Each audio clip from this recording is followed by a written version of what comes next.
Hello students, welcome to G R maths academy. एक बार फिर आप लोगों का आपके अपने YouTube channel G R maths academy पे स्वागत करता हूं। और जैसा कि आप लोगों को पता है कि हमने क्वेश्चंस के सॉल्यूशन का बहुत अच्छे से हम इन चीज़ों को लेके बढ़ रहे हैं, उसके सॉल्यूशन को। और एक्सरसाइज 9.1 आज हम डिस्कस करेंगे एक्सरसाइज 9.1 क्वेश्चन नंबर 13 का। चैप्टर का नाम आप लोग जानते हैं कि एप्लीकेशन ऑफ ट्रिगोमेट्री। चैप्टर का नाम क्या, एप्लीकेशन ऑफ ट्रिगोमेट्री। उसको हम एक और नाम से भी जानते हैं, हम यहाँ पे लिख लेते हैं उसे। क्या कहते हैं उसे? हाइट एंड डिस्टेंस भी कहते हैं। क्या कहते हैं? हाइट एंड डिस्टेंस नाम से भी उसको जाना जाता है। ठीक है। अच्छा, क्यों जाना जाता है? क्योंकि इन्हीं दो चीज़ों का ही इस्तेमाल है इस पूरे चैप्टर में, पूरे एक्सरसाइज में, है ना। एक ही एक्सरसाइज ही है इसमें, चैप्टर 9 में। ठीक है। तो बुक में दिया हुआ एप्लीकेशन ऑफ ट्रिगोमेट्री, और इसी को हम क्या किस नाम से जानते हैं? Height and distance. इसकी वजह ये है क्योंकि इन्हीं दो वर्ड का इस्तेमाल इस चैप्टर में किया गया है।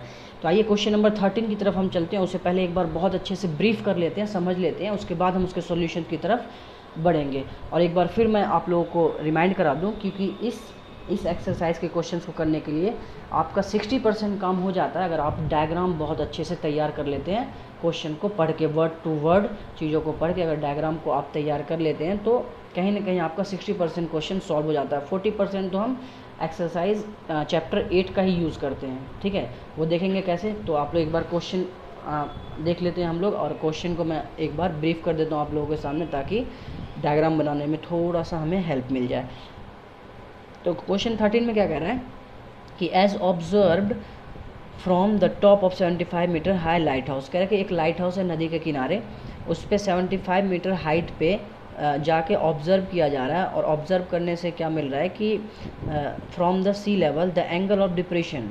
तो वहाँ से 75 मीटर लाइट हाउस में 75 मीटर की हाइट पर जाके ऑब्ज़र्व जब करते हैं तो वहाँ से एंगल ऑफ डिप्रेशन जब हम बनाते हैं तो एक 30 डिग्री और 45 डिग्री का बनता है। कहाँ? सिप पे। तो लाइट हाउस के बगल में एक सिप नदी है ना। एक हमारे पास नदी है, सी लेवल है ना, नदी है, और उसी पे वहीं पे दो नाव है। तो दोनों नाव को, जब एक नाव को देखते हैं ना तो 30 डिग्री का एंगल डिप्रेशन बनता है, और एक दूसरे को देखते हैं तो एंगल ऑफ डिप्रेशन 45 डिग्री का होता है। कह रहे कि if one ship is exactly behind the other. कह रहे कि एक शिप दूसरे शिप के बिल्कुल पीछे है, other than on the same side of light house, find the distance between two ship. तो कह रहा है कि वो दोनों शिप के बीच का डिस्टेंस बताओ, उन दोनों शिप के बीच का डिस्टेंस बताओ। तो आइए इसको हम रिप्रेजेंट करते हैं और देखते हैं किस तरीके का ये ड्रॉ बनता है।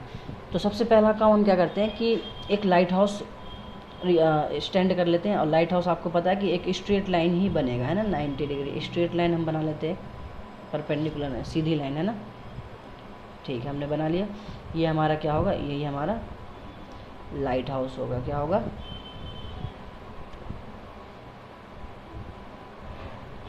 Light house. ठीक है। अच्छा, इसकी हाइट कितनी है? इसकी हाइट है 75 मीटर। इसकी हाइट कितनी है? 75 मीटर। ठीक। कह रहा है कि इस लाइट हाउस के सामने जब वो देख रहा है, यहाँ पे ऑब्जर्वर है। कौन है?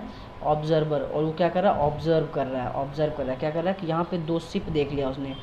एक शिप ये देखिए, यहाँ पे हम रिप्रेजेंट कर देते हैं, और दूसरा शिप हम यहाँ रिप्रेजेंट कर देते हैं। ठीक है। तो उसने दो शिप देख लिया, तो इसका नाम दे देते हैं हम, तो और अच्छे से हमें क्लियरिफिकेशन मिलता रहेगा। ये ए, बी, ये सी और ये डी। ठीक है। तो वो कह रहा है कि एंगल ऑफ डिप्रेशन जो बन रहा है, ऑब्जर्वर जो ऑब्जर्व कर रहा है, तो एंगल ऑफ डिप्रेशन दोनों शिप से एक से बन रहा है 30 डिग्री और एक से 45 डिग्री। तो सबसे पहले इस पॉइंट को मिला लेंगे, क्योंकि लाइन तो बनाना पड़ेगा एंगल बनाने के लिए। तो हमने ये लाइन इससे मिला लिया, और यहीं से ऑब्ज़र्व यहीं से किया जा रहा है दूसरे को 45 डिग्री। ठीक है। और ये कहाँ से बनेगा? प्रिंसिपल एक्सेस से। ये तो पता है, ये तो हम जानते हैं कि ये प्रिंसिपल एक्सेस से, तो ये लाइन हमें खींचनी भी ज़रूरी है। तो हमने ड्रॉ कर लिया। अब एक कन्फ्यूजन थोड़ा सा हो सकता है, लेकिन आपको बिल्कुल भी टेंशन लेने की ज़रूरत नहीं है, क्योंकि आप देख रहे हैं जी आर मैथ्स अकेडमी, है ना। आइए, तो कन्फ्यूजन क्या हो सकती है कि सर यहाँ पे हम 30 डिग्री और 45 डिग्री कौन सा एंगल लेंगे? ये वाला, ये 30 लें, या ये 30 लें, 45 ये लें, या ये 45 लें? तो मैं आप लोगों को एक बात बता दूं कि जब हम एंगल ड्रॉ करते हैं, जैसे एक हमारे पास एक लाइन है। ठीक है। एक हमने लाइन ड्रॉ करा, और मैंने यहाँ से एक एंगल बनाया। चाहिए कितना? 30 डिग्री बनेगा। कितना बनेगा? 30 डिग्री। कितना बनेगा 30 डिग्री, ठीक है। अच्छा एक लाइन और खींचता हूँ मैं और एक 60 डिग्री का बनाता हूँ, तो बताइए ज़रा क्या बनेगा। ये 60 डिग्री का थोड़ा सा ऊपर उठेगा, है ना, थोड़ा सा ऊपर उठ जाएगा, उठा देते हैं इसको। तो एक बात बताइए मुझे कि कैसे पता चलेगा, तो जो लाइन से जितना झुकाव पे होता है, लाइन से, ध्यान से समझिएगा, लाइन से, ये स्ट्रेट लाइन से जितना नज़दीक होगा उतना एंगल क्या करेगा, उतना एंगल कम बनाएगा कंपैरिजन टू अदर। तो आप एक बात समझ पा रहे होंगे, जो जितना झुका होगा ज़्यादा। अच्छा, और जो जितना लाइन से दूर होगा, लाइन स्ट्रेट लाइन से जितनी दूरी पर होगा वो उतना ही ज़्यादा एंगल बनाएगा, ठीक है। अच्छा ध्यान से देखिए, ये एंगल आपको पता है एंटी क्लॉकवाइज बनता है, तो इन दोनों में से, इसमें से और इसमें से, दोनों में से ज़्यादा कौन सा झुका हुआ है, कौन सा, तो ये वाला हमारा, ये वाला ज़्यादा झुका हुआ है, ये है ना। तो जो जितना नीचे एंटी क्लॉकवाइज होता है, तो देखिए यहाँ से, तो आपका ये एंगल जो बनेगा, ये आपका दूर है ना, ये थोड़ा बड़ा है और ये छोटा है, तो ये आपका बन जाएगा 30 डिग्री, ये 45 डिग्री का, और ये आपका बन जाएगा 30 डिग्री का। ये क्या बन जाएगा, 30 डिग्री का। तो ध्यान से देखिए, क्योंकि ये ज़्यादा नीचे है, ये जितना नीचे होगा उतना ही वो कम एंगल बनाएगा। तो देखिए ना, जैसे एंगल बनाते हैं, ये 30 डिग्री है, यहीं बना लेते हैं, ये देखिए ये 60 डिग्री, ठीक है। यहीं पे एक और बना देंगे, ये 90 डिग्री, फिर 120 डिग्री। तो आप देखिए ये बढ़ा जा रहा है ना, तो एंगल भी क्या हो रहा है, बढ़ रहा है।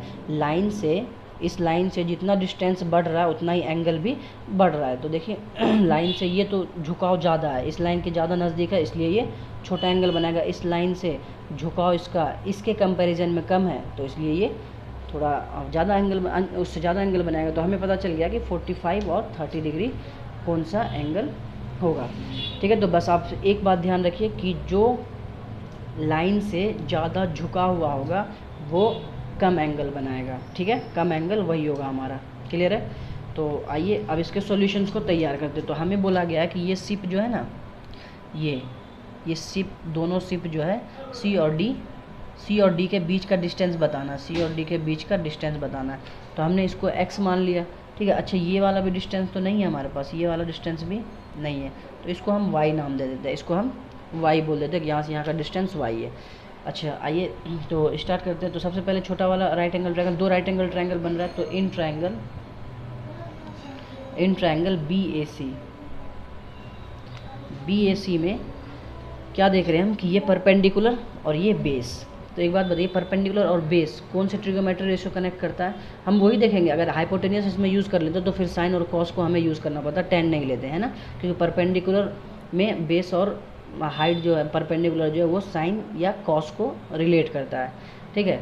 तो BAC यहाँ परपेंडिकुलर बेस है तो 10, और 10 के साथ कौन सा एंगल लेंगे, 45, 10 45 इक्वल टू क्या हो जाएगा, परपेंडिकुलर अपॉन बेस, तो AB अपॉन AC।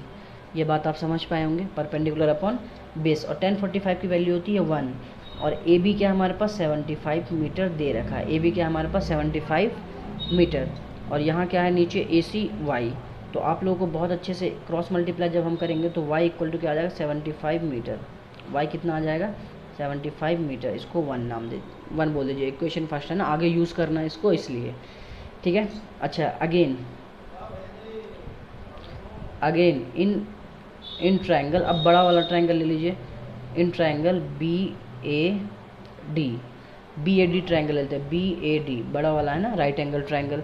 इसमें भी क्या है, परपेंडिकुलर और बेस, इन्हीं की बात चल रही है, परपेंडिकुलर और बेस। तो यहाँ से क्या हो जाएगा, 10 तो हम यहाँ भी ले लेंगे, 10 30 डिग्री, बड़े वाले के लिए 30 degree equal to AB upon AD, ठीक है। अच्छा 10 30 की वैल्यू होती है 1/√3, 10 30 की वैल्यू 1/√3 होती है, और AB हमारे पास 75 दिया हुआ है, और यहाँ AD, अच्छा देखिए यहाँ AD है, क्या है AD, ये पूरा डिस्टेंस है, AC प्लस CD बोल सकता हूँ, बिल्कुल बोल सकता हूँ, AC प्लस CD। इसका मतलब ये है कि x प्लस वाई बोल दीजिए ना, y प्लस एक्स या x प्लस वाई, दोनों बात एक ही है, तो हम x प्लस वाई हमने बोल दिया। तो यहाँ से हमने x प्लस वाई बराबर 75√3 लिया है, ठीक है, 75√3। तो एक्स प्लस वाई की वैल्यू देखिए यहाँ पे पुट कर दीजिए, तो ये 75√3, तो x इक्वल टू 75√3 माइनस 75, ठीक है। तो आप लोगों को ये दिख पा रहा होगा। आइए आज सॉल्यूशन को इधर लेके चलते हैं। तो यहाँ से देखिए, तो x इक्वल टू क्या हो जाएगा, x इक्वल टू 75 अगर हम कॉमन लेते हैं दोनों में, तो यहाँ √3 माइनस 1 बच जाएगा। कितना बच जाएगा, √3 माइनस 1। अच्छा, √3 माइनस 1, तो x इक्वल टू देखिए यहाँ 75, √3 की वैल्यू होती है 1.732, √3 की वैल्यू होती है, बुक में भी दिया होता है, उसके लिए टेंशन नहीं होगी आपको, ठीक है। और आप याद भी रख सकते हैं 1.732 माइनस 1। तो x इक्वल टू, अगर एग्जैक्ट वैल्यू, अगर मतलब आपको नंबर्स में वैल्यू चाहिए, रूट में अगर हटाना है तो आप यूज़ कर सकते हैं, बुक में दिया होता है तो कोई प्रॉब्लम नहीं है आपको। अच्छा, जब इसको 75 मल्टीप्लाई 0.732 कर देंगे, ठीक है, 0.732 कर देंगे, तो इसको जब आप सॉल्व कीजिएगा तो आपके पास आ जाएगा 54.9 मीटर। क्या आ जाएगा, 54.9 मीटर।